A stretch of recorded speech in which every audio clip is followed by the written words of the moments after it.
Hi, team. Good afternoon. Good afternoon, friends. We have a new guest joining in today. Welcome to Unite. And as you are aware, Unite is a combination or an initiative between BITS Pilani, the government of Telangana, and WurkTV. So we have Prashant Sinha joining in from BITS Pilani. And we have our new friend, new mentor, and new expert from Microsoft joining in, Sandeep. Sandeep Srivastava has been the chief of staff for Microsoft, and not only that, he's been part of instrumental in a lot of founding member for a lot of startups, including Shadi.com, which is pretty famous in India.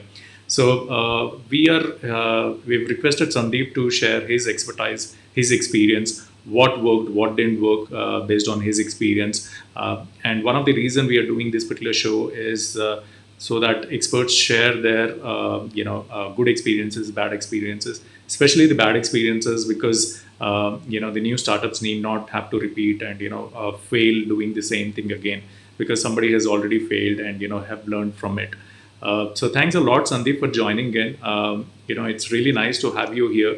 Thanks for taking time out and doing these programs for all the startup fraternity out there who are in a dilemma, who want some guidance to take their startups properly forward with proper guidance and knowledge sharing. Thank you. Over to you. Thank you, Ravi.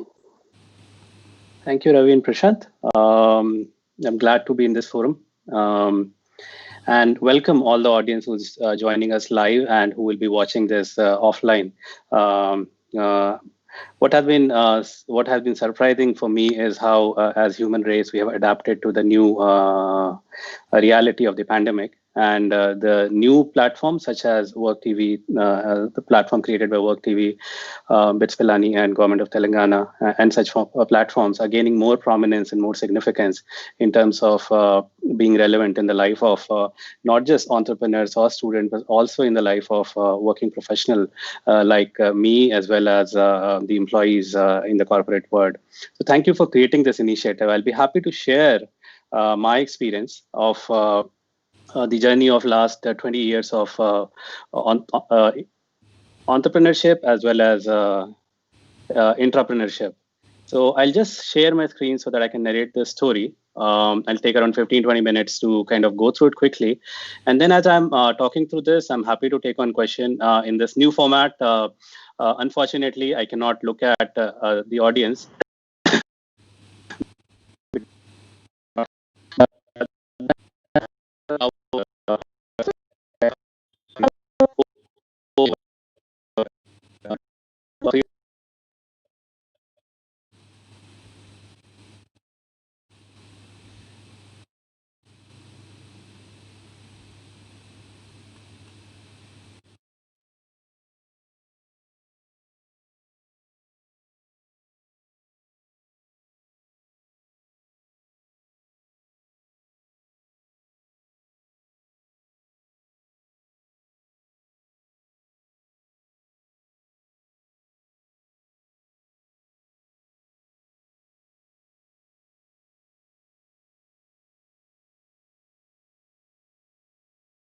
I'm not really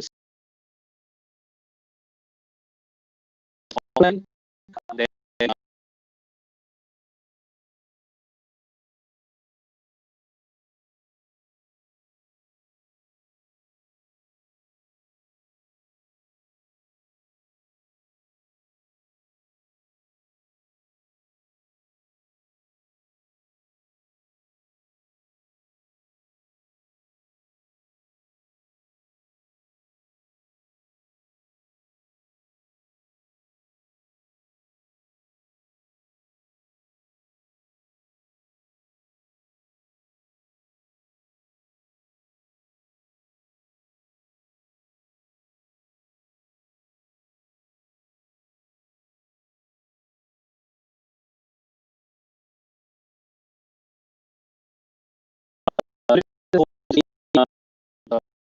Lucknow.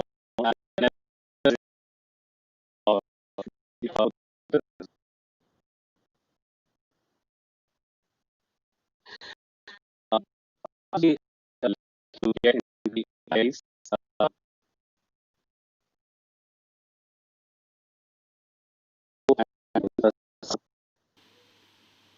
Yes, I think with the screen sharing, there is an echo that's coming in.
Is this better?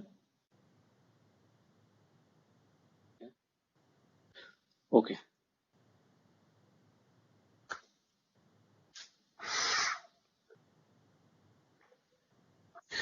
great. Thank you for resolving the problem, Ravi. Uh, So yeah, I was narrating my journey of the last 20 years being in the startup industry and in a professional life, and how it has shaped me and what has been the experience of entrepreneurship, specifically in the context of India. Fortunately, I have been associated with the entrepreneurship background from the day one. Possibly, this was around the time when the dot-com burst happened in the year 2000, 2001. My camera is better. Yeah, right. Yeah. So, year 2000, 2001, I was fortunate to get selected into IITs. Coming from a small place like Lucknow, never having crossed the boundary of the state, Uttar Pradesh. I was very think of a boy with shiny eyes. I was kind of looking forward to escaping my home territory, and though I had the choice to join IIT Delhi or IIT Kanpur, which were amongst the top engineering colleges within India, I decided to join IIT Bombay in the computer science engineering division. And my primary motive of doing that was to understand how the industries and the startups and the entrepreneurship really works. And Bombay being the financial capital, there could have not been a better place to do it. I remember the first day when I joined the IIT's, our faculty advisor, Professor Amitabh Sanyal, he asked us to write down on a piece of paper what would he want us to, each one of us to take away from IIT's 4 year down the line. And I wrote a single line there saying, I want to be an entrepreneurship. I want to be an entrepreneur. And look and behold, the second year I was working with Shadi.com. This whole engagement started in my second year of IITs. When I was on summer break in IITs, and having never flunked in any course, this was the first time I flunked in probability. And I had to spend my summer there preparing for the course and clearing that backlog. So Shadi.com was a benefit in disguise. I was referred to Shadi.com by a very close senior of mine, Chirag, and Chirag Kantaria. He continues to be close to me. He works in Bangalore. And I got introduced to these bunch of founding members, who were three of them, all from the same family, two brothers, one sister. And I became the sole techie founding member. And that's where the entrepreneurship bug really caught me. I remember taking the local train down from Powai to Elphinstone Road, and then to the Chira Bazaar, walking down to Chira Bazaar, which where the office was based, and working with the trio. and working on not just Shadi.com. Essentially, Shadi.com is the tip of the iceberg. There were 4 startups that really happened before Shadi.com, which kind of culminated in the success of Shadi.com. There was a B2B startup, I remember, polyesteronline.com. There was a B2C ethnic resources. There was tajgifts.com that we worked on, and there were a bunch of others. I think it had its own share of learnings. It was all pretty basic in terms of technology, but pretty revolutionary in terms of the kind of marketplace that it was creating in a landscape of India, where the credit cards and the payment systems were not established as such. Back then, when I was working on Shadi.com, this whole setup was called Sagai.com. In fact, that was the website on which this e-commerce service was launched.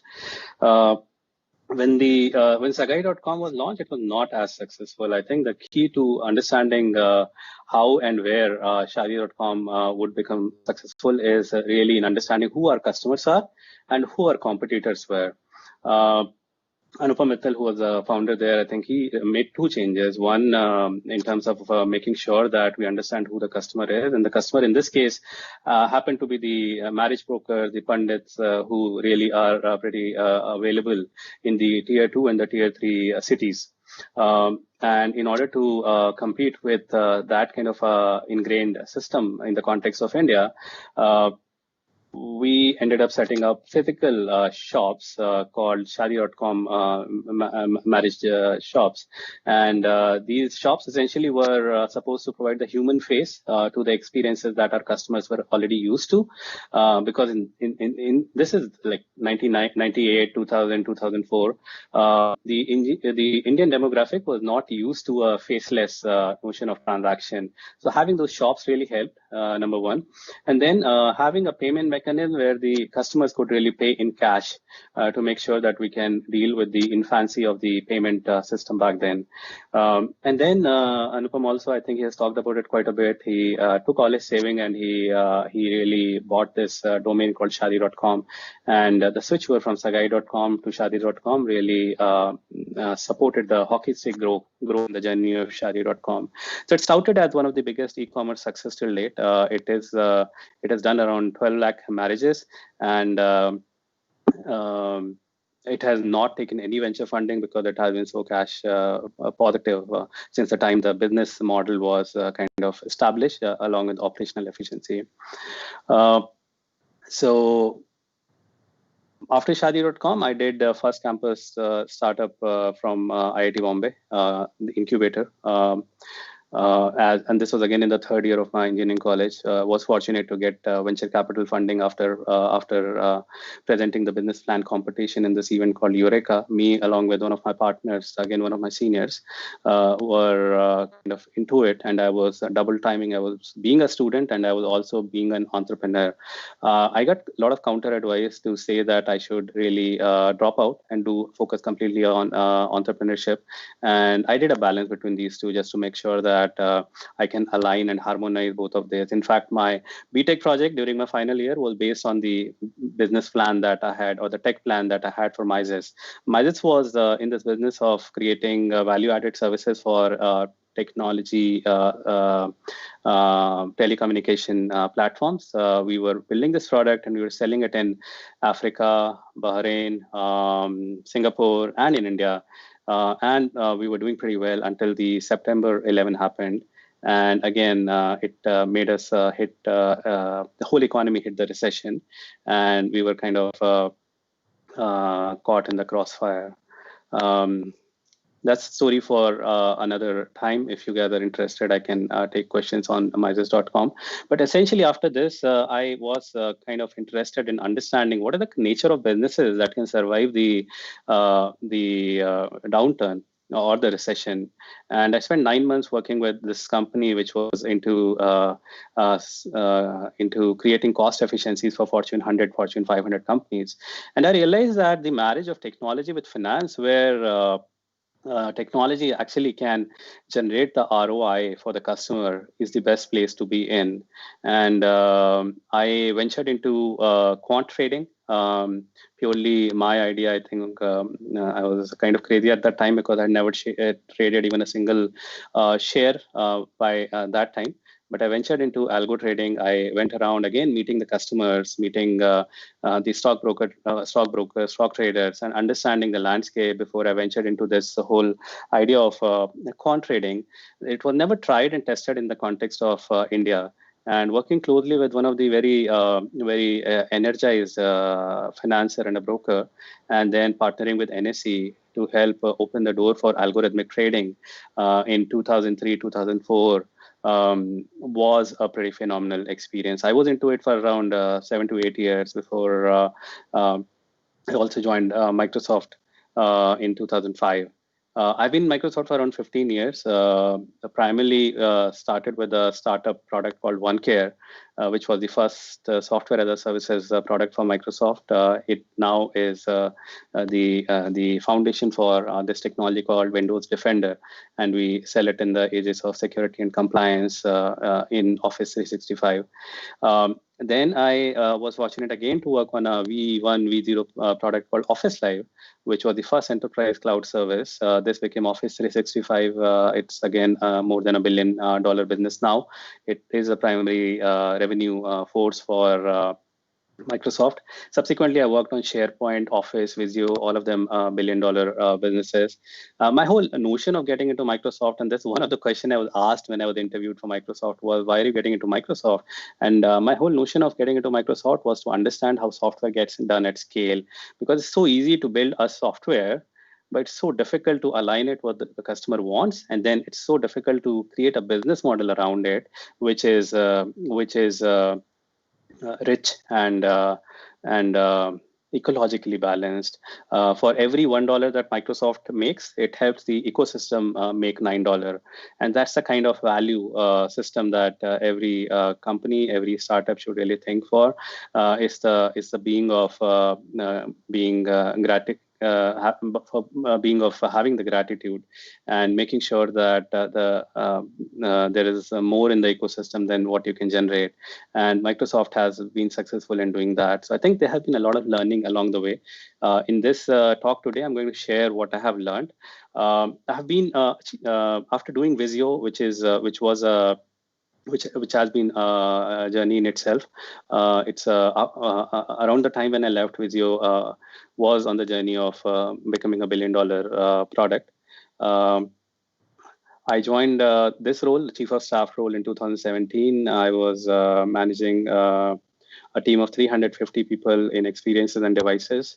In the last 3 years, the whole team has grown from 350 to 3,500. And now I'm the chief of staff for IDC, which is around 8,500 employees across Noida, Bangalore, and Hyderabad.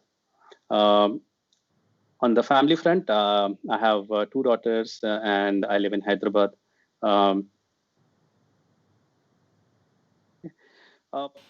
So before going further, I think one thing I have realized is how important the sense of passion and purpose is. And there's this quote from Steve Jobs, which says, your work is going to fill a large part of your life. And the only way to be truly satisfied is to do what you believe is great work. And the only way to do great work is to love what you do. And I'll add that love what you do and do what you love, because that's the only way to create a harmony in your life and make sure that your passion and sense of purpose is aligned and you end up doing great work. If both of them are aligned, then your work and your life is going to look like one, because you are doing things which your heart likes and desires. And it takes a while to kind of understand where that equilibrium is. But once you find that equilibrium, it's so important to stick to it, resonate with it, and be in that mode of passion and purpose. As I said, when I joined Microsoft, I think in last 15 years, I've seen Microsoft come a full circle. When I came in, it used to operate like a big enterprise where there were specific roles for specific tasks. For those of you who are coming from startups, you would know that everyone multitask, right from being a peon to being an accountant to being a driver to being the CEO to being a CTO to being a developer. All of it is kind of all ingrained into one. You'll be some of you may be surprised that Microsoft now has broken out of those calcified roles. Now there are no longer the roles of testers or software engineering and tests and developers or DevOps. All of them are now under a single role, and engineering essentially is a multitasking role. We used to have 3 years release cycle, which used to sitting today will look very counterintuitive.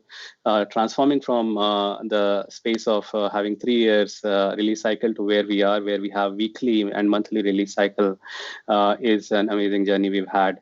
And in this journey, I've seen how Microsoft, from being a big conglomerate, has really now become a startup and is really working like a startup in every sphere possible. When I joined in, I think the other phase that I saw was some of the products that we were developing, we were not using ourselves. Things like, for example, Visual Studio. We were creating it, but it was being sold to the customers. But when it came to our own engineering development, we were using other homegrown products. Again, now today, we use our own product. We build for our own product and technologies, and that makes sure that we internally dog food the product before it is ready for the customer. We also, I think it came as a hard realization along the way that learning from our competitors and the ecosystem out there, that data is the most important moat, which means that if you have the value in the system, and if your customers are really using your system, they are along the journey creating the data, and that essentially is a way of retaining the customer, but also it's a way for creating the intelligence around the data, and that creates the positive flywheel of value for the customer. And the typical example I would cite here is hotmail.com. I think we had hotmail.com, but at some point of time, I think we just said that it's a service, but our users will have 2 MB of user space, 2 MB or 20 MB, I don't remember. But essentially, as a result of that, Google came in and they had 1 GB of storage, and we ended up losing a lot of the mind share around email. So that essentially the kind of shift that I'm talking about.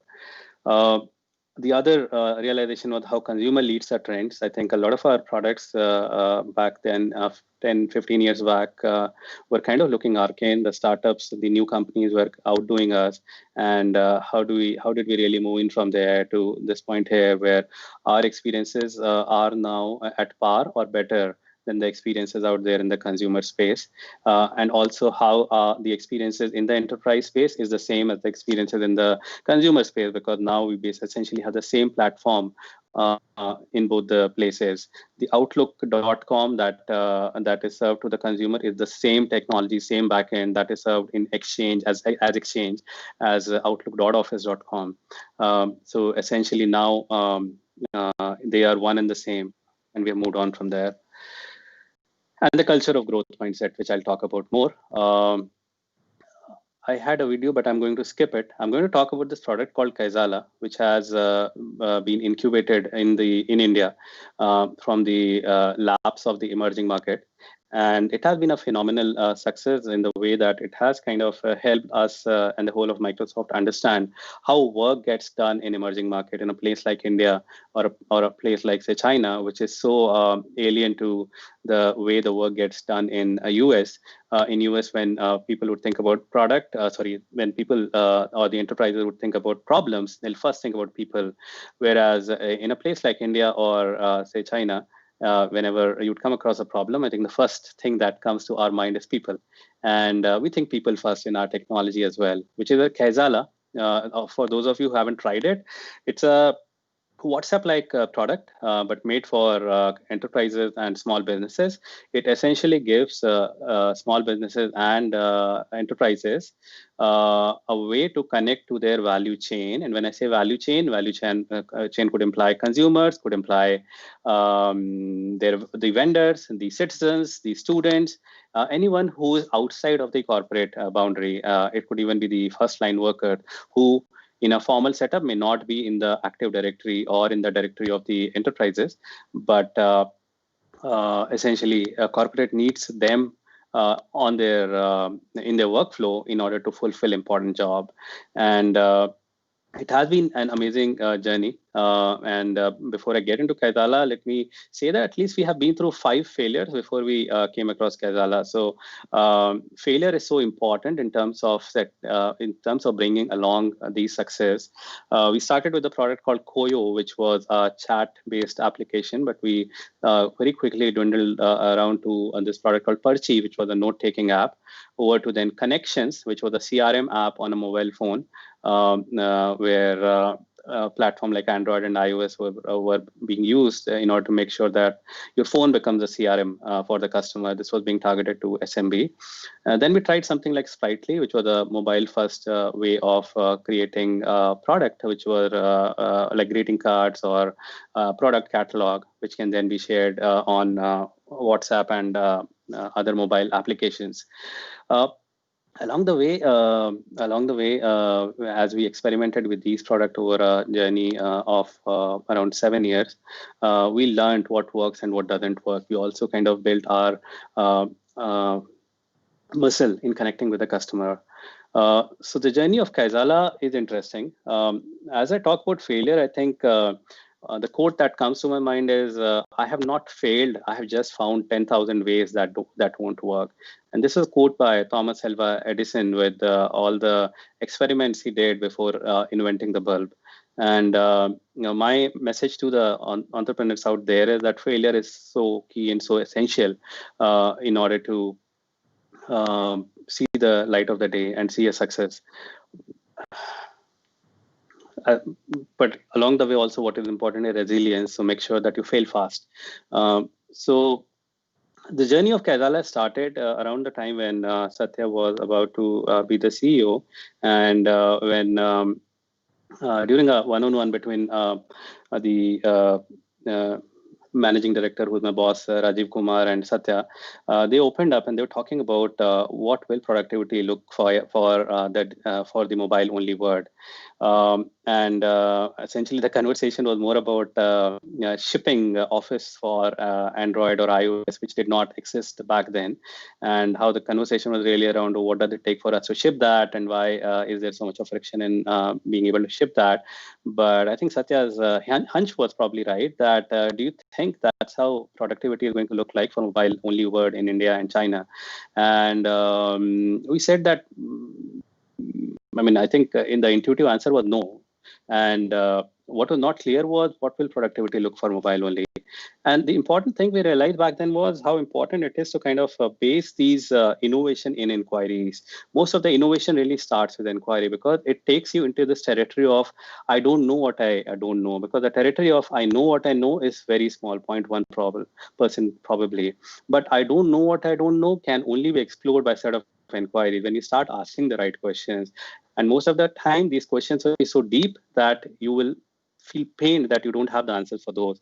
But the great thing about this question is that we as human civilization are so great with conversations and with learning from each other, that we can go out there and explore. So that's what happened in case of Kaizala also. We went into the journey of continuous learning, which started with researching the market, where we went out, we did focus group discussion, we did a lot of one-on-one with the customer to understand how they were getting the work done. And starting from, for example, you can relate to it how a milkman or a doodwala will actually send his receipts on WhatsApp and expect you to make the payment and share the screenshot. Or when your work group would be on Kaizala, and then people are really collaborating with each other, and the manager asks who's going to be at work today, and people say yes, no, maybe, and the manager really has to explore through it to figure out who's coming, who's not coming, and who are the people who haven't responded yet. So we heard a lot of this.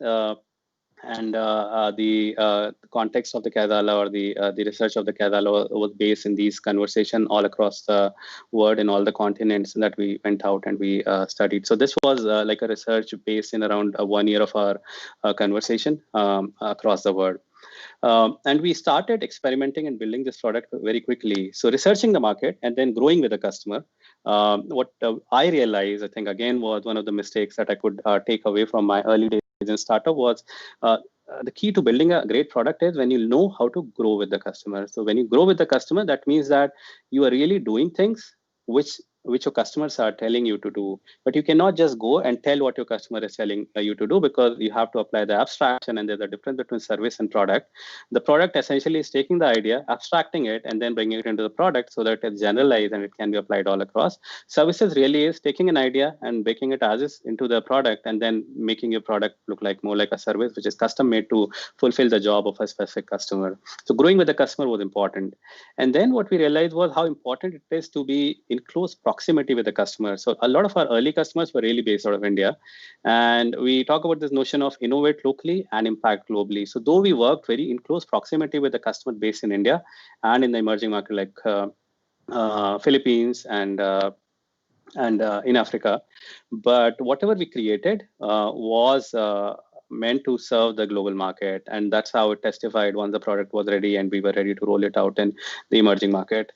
So continuous learning, research the market, grow with the customer, innovate locally, and impact globally. So the next set of learning was really around how do we do the value creation.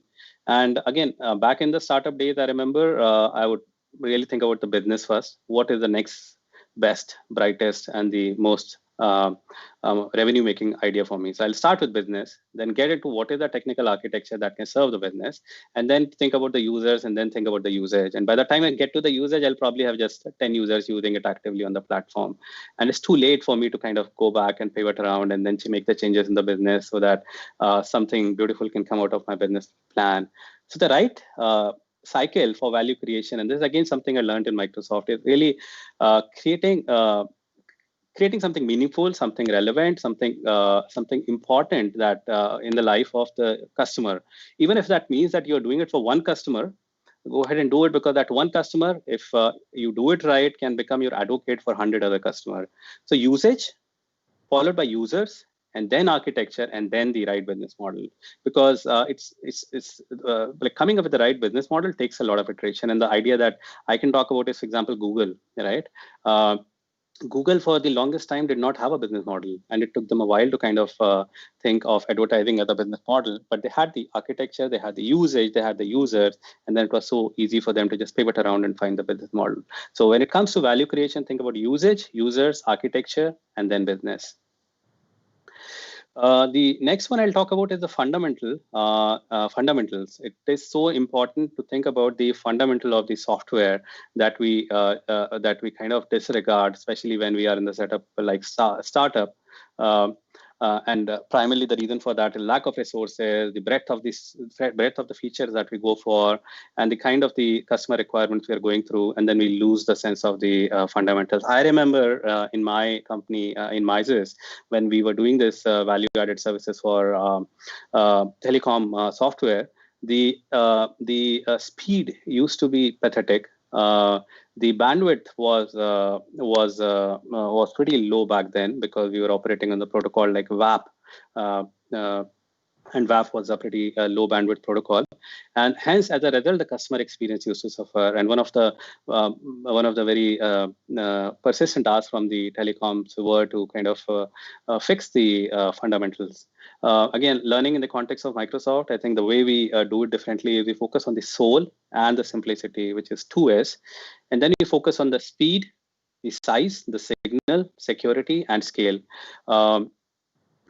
And each of them, from the engineering fundamental point of view, takes probably a deep level of investment in each of them to make sure that we get it right. There was a research published by Android Store, which talks about with every rising 1 MB, how we see a drop of around 6 to 7% in the download and in terms of the usage. So every aspect of this, soul and simplicity, which goes back to the foundation of what your product really is, and then focusing on the fundamental like speed, size, signal, security, and scale, followed by the intelligence and the telemetry that you really build into your product.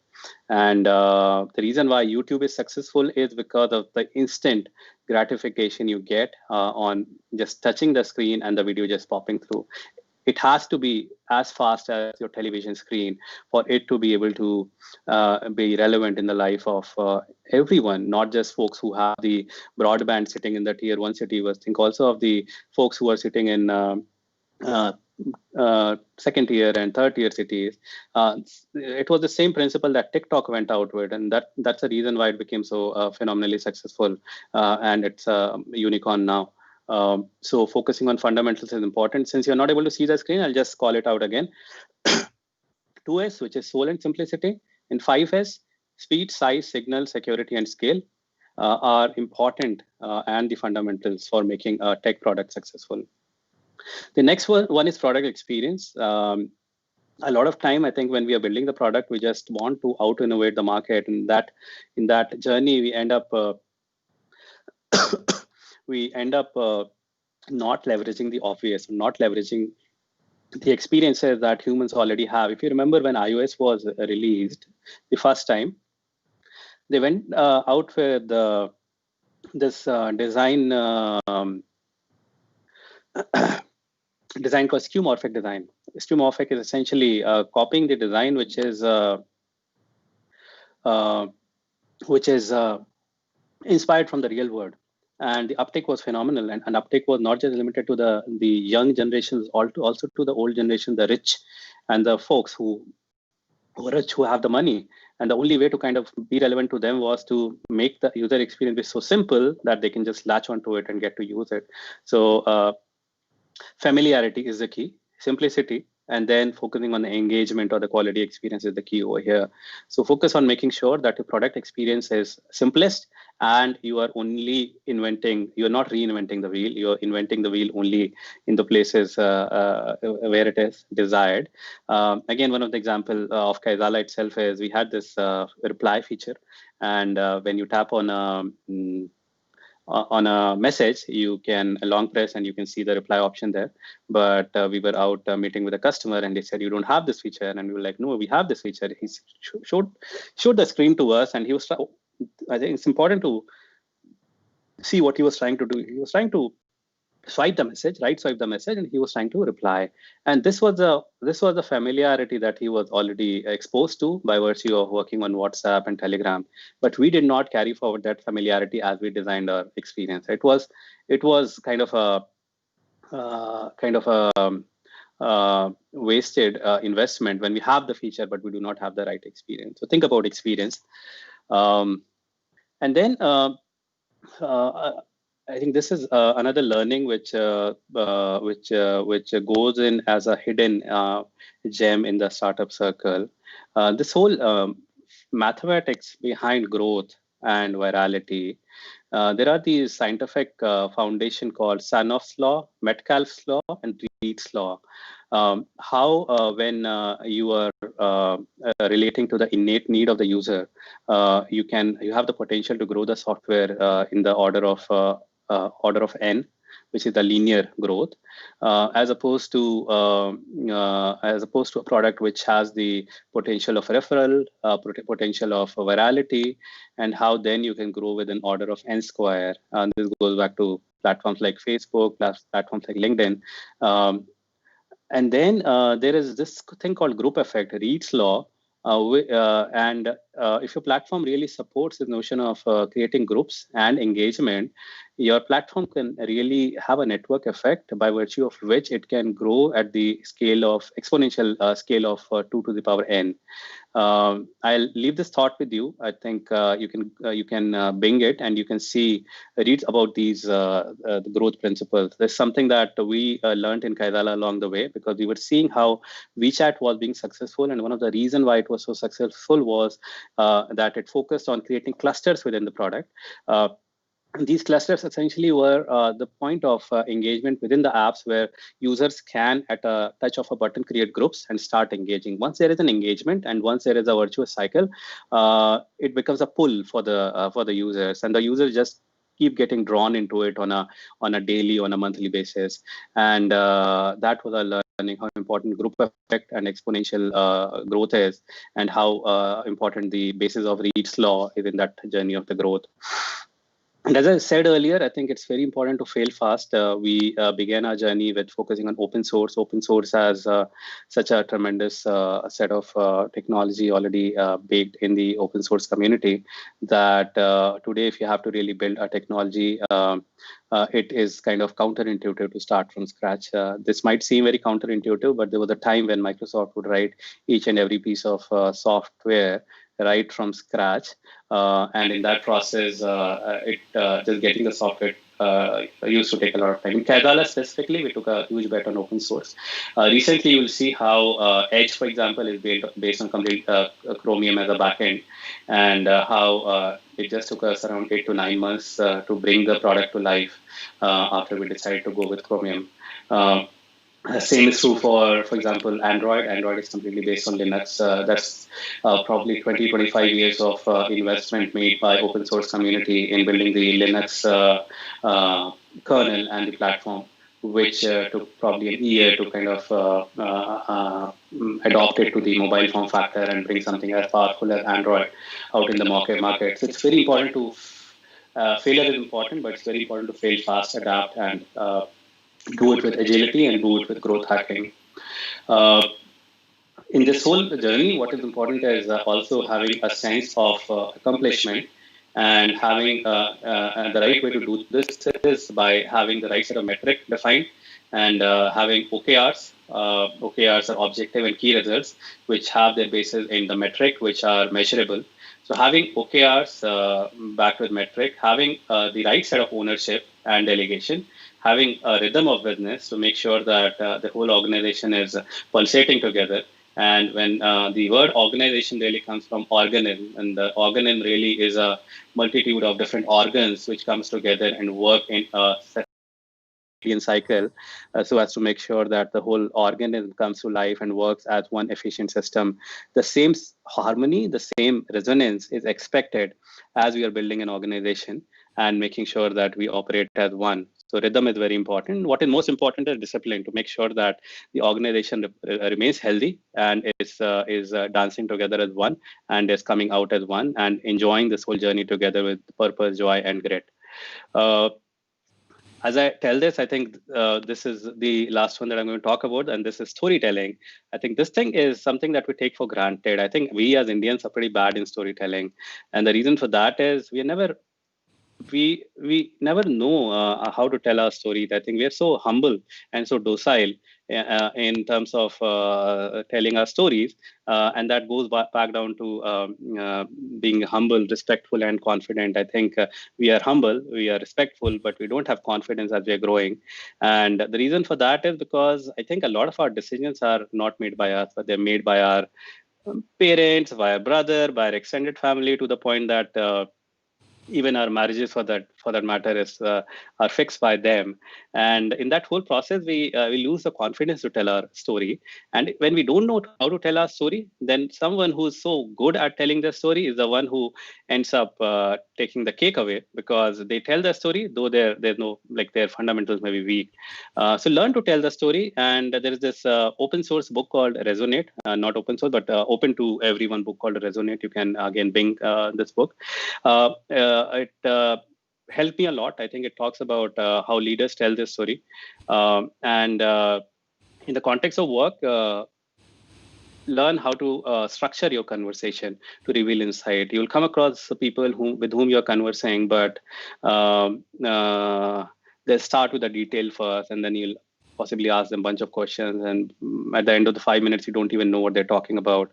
And there's this thing called pyramid principle, where you tell what you want to tell and then get into the stories or the details later. So it's important to kind of structure your thoughts, structure your conversation to reveal insights in a way you peel the onion. Also, I think it's so important to understand your brain. I think we think our brain can just take in anything. Our brain only understands stories.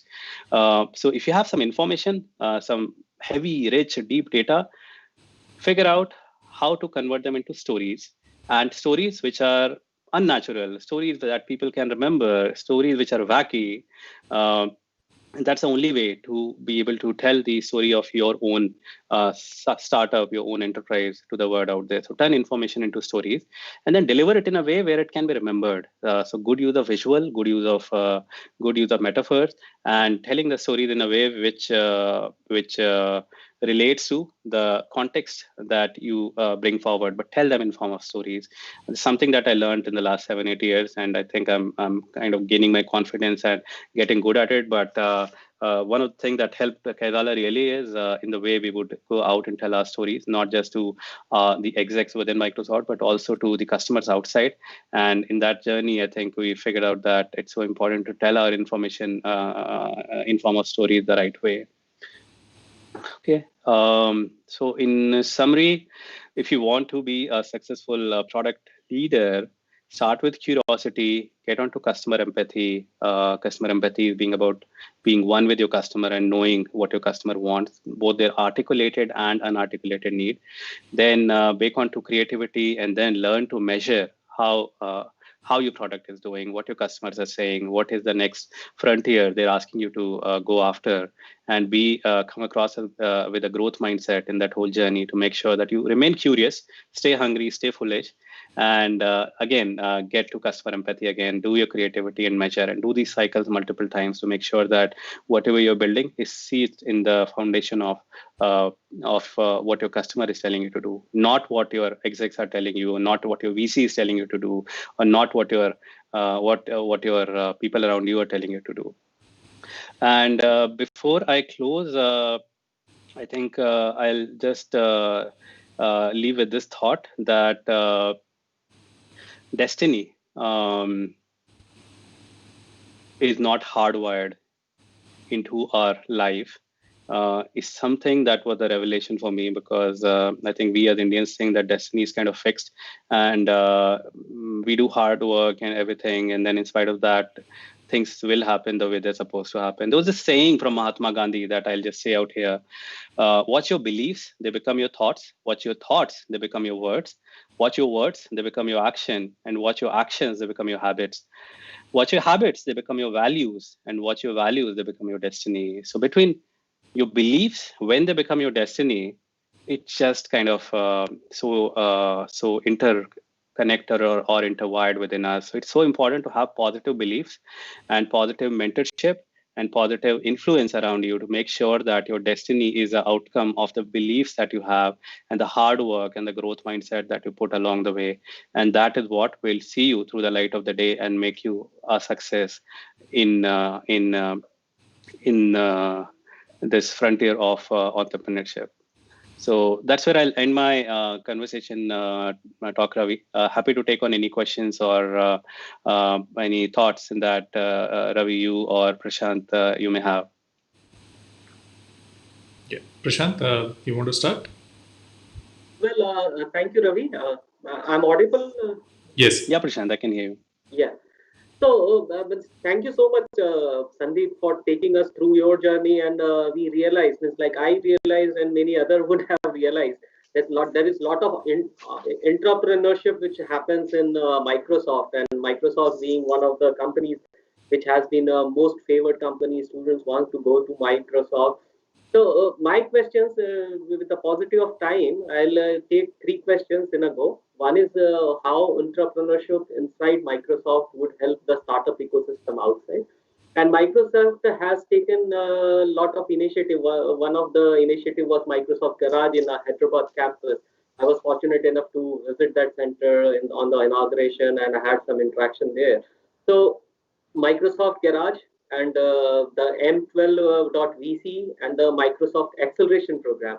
So these 3 are something which startups, incubators who would see this video would like to understand, and how this entrepreneurship which happens in Microsoft have a direct or an indirect impact on the startup ecosystem around it. So that's the very broad questions, but you can take. Great. Thank you, Prashant, for asking that question. See, I think going back to my own journey, I think Microsoft has inherently been supporting a lot of the V1 or V0 product. Not everything sees the light of the day. And this is not just a phenomena today. I'm talking about 15 years back when I joined Microsoft. A product like OneCare and Office Live were essentially a startup. And they did fail. I think they were loss-making businesses for a very long time before we pivoted around, learned from our customer. And with resilience, we kind of built the product, which are now billion-dollar product. So Microsoft definitely has a lot of resilience in order to make sure that it can see through success some of these investment that Microsoft believes in. But along the journey, there have also been a lot of journey of failures. I think that we don't talk about or we don't hear about the products which were done in Microsoft, which were either merged or killed because we did not see a potential in those ideas. I'll talk about today. Today, in fact, what happens, and again in the context of say Kaizala, what happens is we talk about product investment in 3 horizon. For those of you who may be interested in this, there's this paper by McKinsey which talks about the alchemy of growth. They have done a pretty deep exercise. McKinsey has done a pretty deep exercise of understanding the characteristic of the companies that continue to grow, especially companies like Microsoft who have been around for 25, 40, 30 years, hundreds of years. For example, companies like GE, what keeps them ticking, what keeps them performing on the stock market. And if you know, Microsoft for tens of years was hovering, the stock price was hovering between 20 to 30, primarily because we lost that alchemy of growth. So today, how we basically do product development is whenever we think about product investment, we talk about 3 horizons: Horizon 1, Horizon 2, and Horizon 3. Horizon 1 is really about keeping the machine running, keeping the business going, and making sure that we maintain our turf in the area that we are strong in. Horizon 2 is really about ensuring that we're investing in growth. How do we get new consumers, new customers, new users? That's Horizon 2.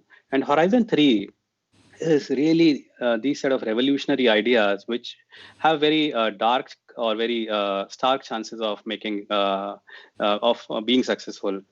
You can at some point of time, for example, HoloLens was Horizon 3. Kaizala also was Horizon 3. And in terms of the resourcing, you can think about 70, 20, 10 in terms of the resourcing. So if there are 100 people working on the product, 70 would be working on Horizon 1, around 20, 25 will be working on Horizon 2, and 5 to 10 will be working on Horizon 3. The thing about Horizon 3 is it just takes a few motivated set of individuals to make it, passionate and motivated individual to make it successful. But the chances of failure there is high. When we create the spectrum in a product area, it also ends up giving way to the diversity of the individuals who are in the product, who have different risk-taking appetite, and who have the potential to kind of, depending on the life stage or the lifestyle they are in, shift their gear from Horizon 1, Horizon 2 to Horizon 3. So Kaizala, for that matter, was a Horizon 3 investment where we knew we had an investment for emerging market. We knew that we were supposed to go and explore the emerging market and find the answer to what does productivity mean for emerging market. In that process, we incepted this team. We had the right set of individuals with the researcher, with the user experience, with the product managers and the engineers, go out and understand and wallow into the customer insights and data to create something like this. So that's the formula or the setup that Microsoft has primarily to do innovation or entrepreneurship in the context of the product. Outside of the circle, there is, as you rightly said, there's Garage. We have a full innovation setup called Garage, where employees across the company, they come together and they work with Garage to innovate on a variety of ideas across productivity, across cloud, across devices, across IoT, and make sure that they create innovation that are true to the need of the customer needs. We do hackathons once and twice a year, depending on where you are, which division you are in. We do hackathons. We do this another event called FHL, Fix, Hack, Learn. And this is our employees' avenue to spend their 20% capacity during a concentrated period of time, work across the boundary, collaborate with each other, and solve problems that are customer first.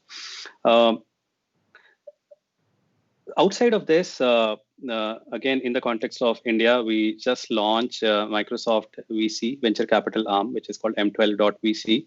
And that's the arm that really is looking into the startup ecosystem out here in India and understand how we can really go partner, acquire, fund some of these startups to make sure that we are really doing the right thing in terms of growing in India and setting our business for success in India and outside of India. Accelerator has been around for some time. Accelerator is the incubation for Microsoft, and there's a formal accelerator or incubation which is based out of Bangalore, where startups have to go through application process and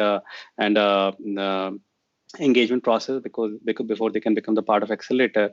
But there is also these self-serve platforms. For example, startups, they no longer have to be part of accelerator. They can go to Azure and they can sign up for free credits for an year and go and use those credits for building the cloud applications. And then at some point of time, there can be an engagement between Microsoft engineering or accelerator or VC to take that relationship to a deeper level. I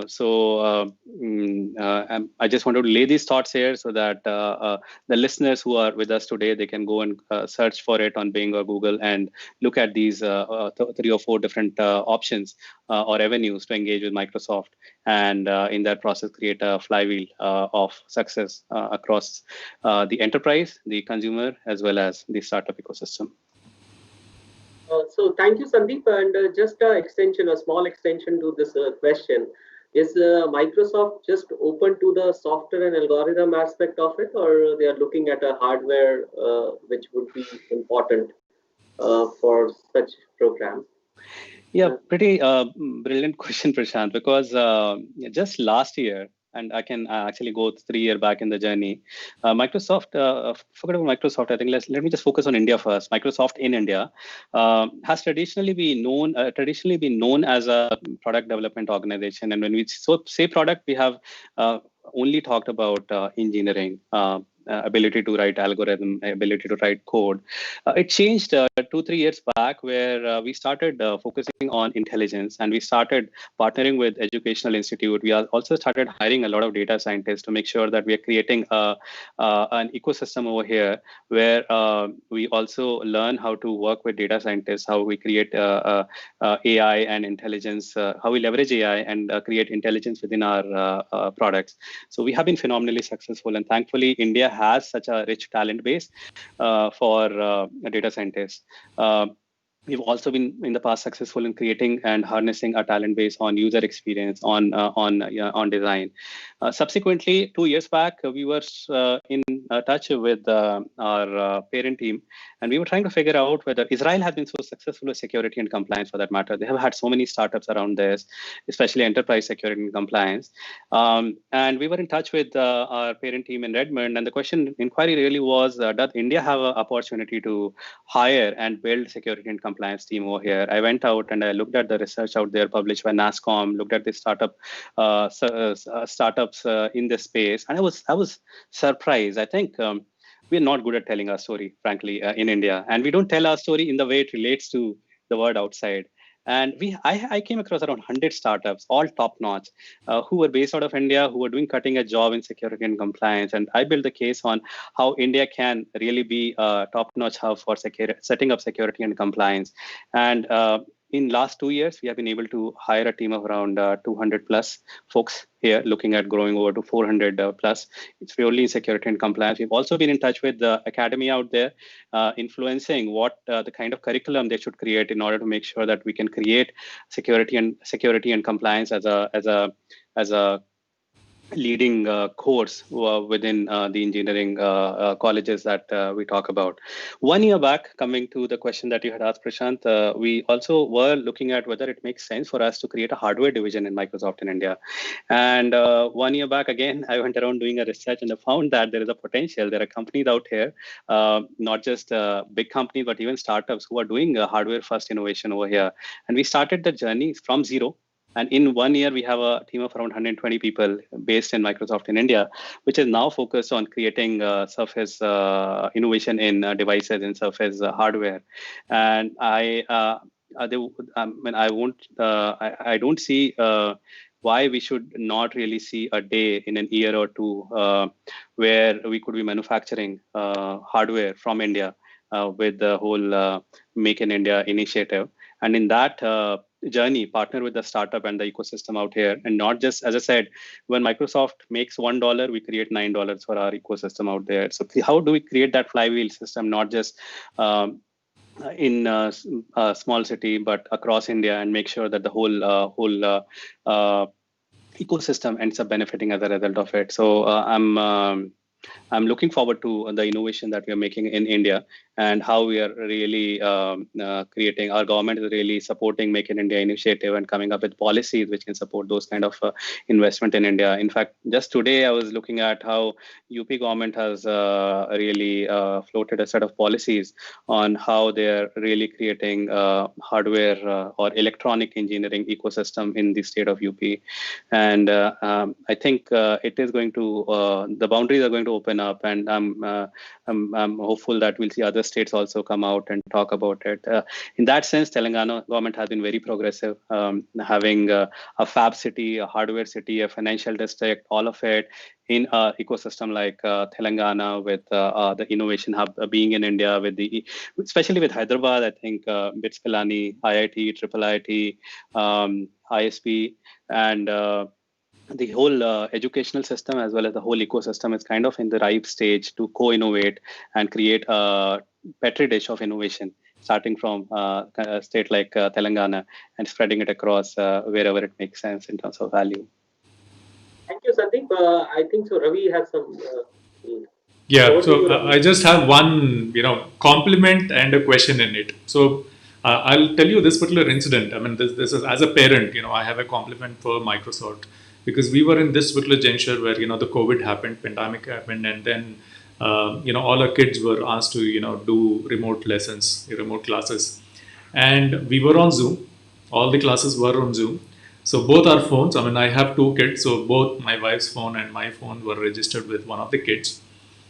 Continuous WhatsApp messages, because there were like 6 to 7 classes in a day, and every day there was one meeting request for each subject every 45 minutes. So we were almost like in a big trouble, where we were sharing these meeting IDs with the kids, saying that, okay, now this is a class, log into this Zoom link, log into this Zoom link, etc. And then government decided that, okay, let's say no to Zoom, and ban this particular app. And this was quite rapid. The school was closed for a day, because they said that we are migrating out of Zoom. And then the next day we received the username passwords for individual students, where they can log into this awesome product called Microsoft Teams.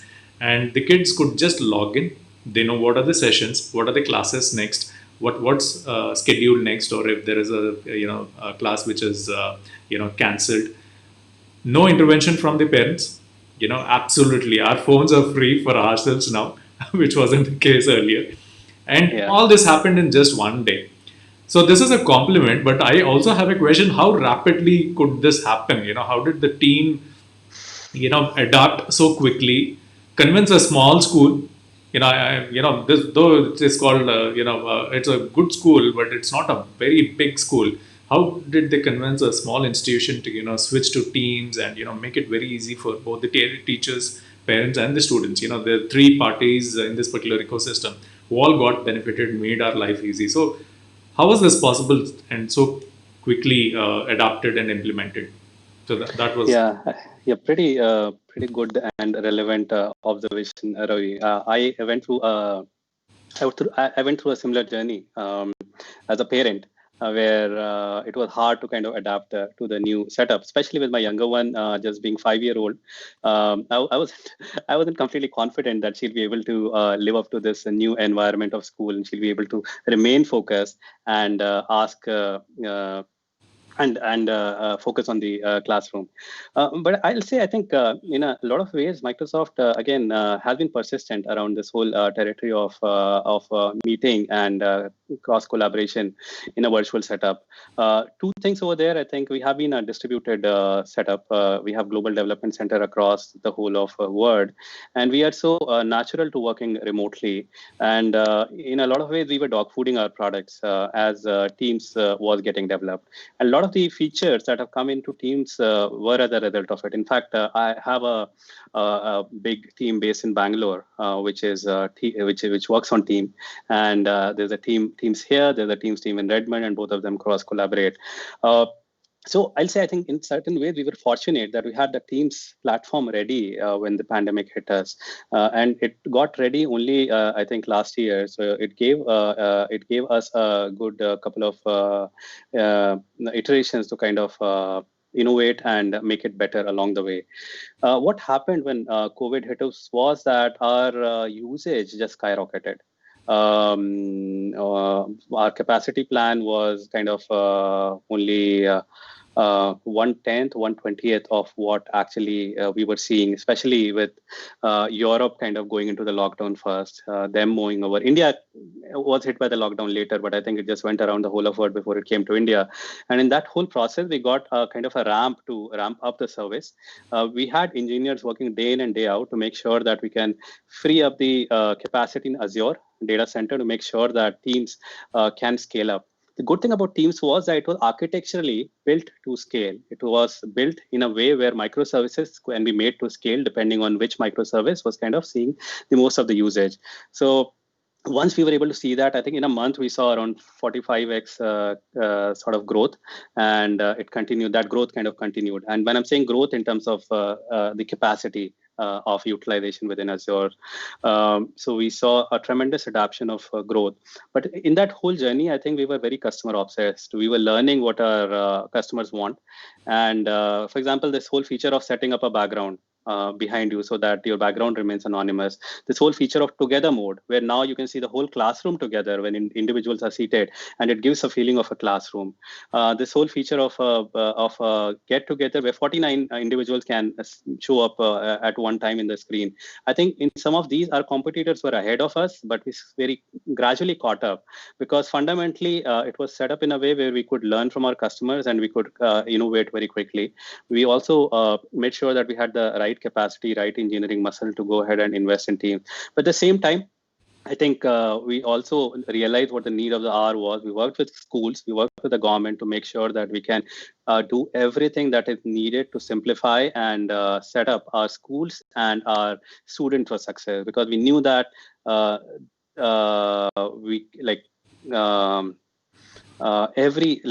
every family in this world is going through that struggle of balancing schools with work and with life. I think there are these three aspects, and we wanted to simplify that journey. And I'm so gratifying to hear that story that you said, Ravi, about how switching over from Zoom to Teams really simplified not just your life, but your kids' life. I think the feature of assignment, the feature of chat, the feature of channels, the feature of recording, where the Teams is integrated with Stream. So some of these asynchronous classes can happen over there, are just bringing it all together in such a integrated way, where not just we as adults, but even our kids working on iPad or working on laptop can really look at the joy of attending the classroom. So yeah, it has been a journey, but I think we at Microsoft have been in a way been lucky to have this platform in an integrated way as a part of the Office 365 ecosystem. If you look at, for example, a couple of years back, we used to have this product called Skype for Business, which would have not survived in today's world because it was not integrated. The good thing I realized today with your platform, Ravi, that we are talking on Skype, and Skype brings in a lot of the beautiful feature from Teams, like the background anonymity, ability for us to kind of talk to each other and connect with each other. And a setup like yours is able to leverage Skype, three of us sitting in different parts of the world and being able to so fluently communicate with each other. And not just us, I've seen our media houses, our news houses, them also using Skype. A lot of the innovation now that we do bring for Teams is also available to consumers, because now we leverage the right set of engineering principles to make sure that the innovations, they show all across when we create them in-house. Thank you. Thank you, Sandeep. So, Prashant, any questions from you? I'll just talk about now the scenario going on with Atmanirbhar Bharat. So as I'll come to your topic that how we have to learn from the corporates. And when I see I have been part of a lot of panels these days wherein people are talking about this Atmanirbhar.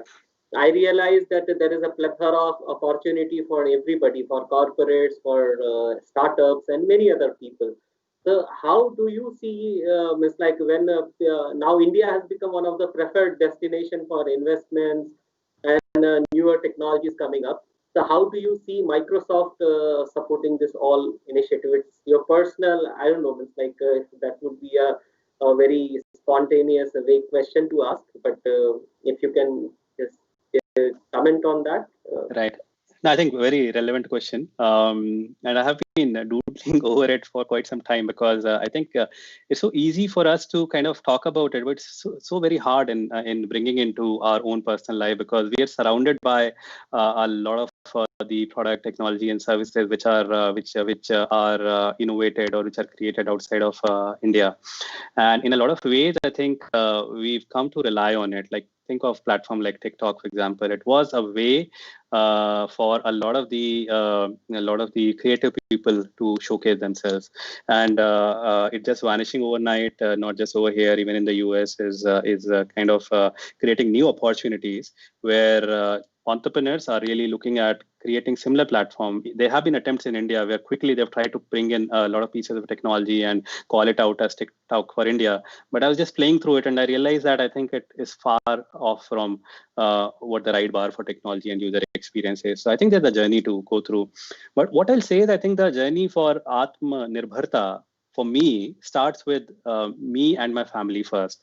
I think I have to realize places where I need to be self-sufficient, and what does it mean for our family in terms of the choices we make, in terms of the way we facilitate this transition over from relying so heavily on product, goods, services that are built outside, and looking at some homegrown alternative. I think in that whole journey, we have to be careful that.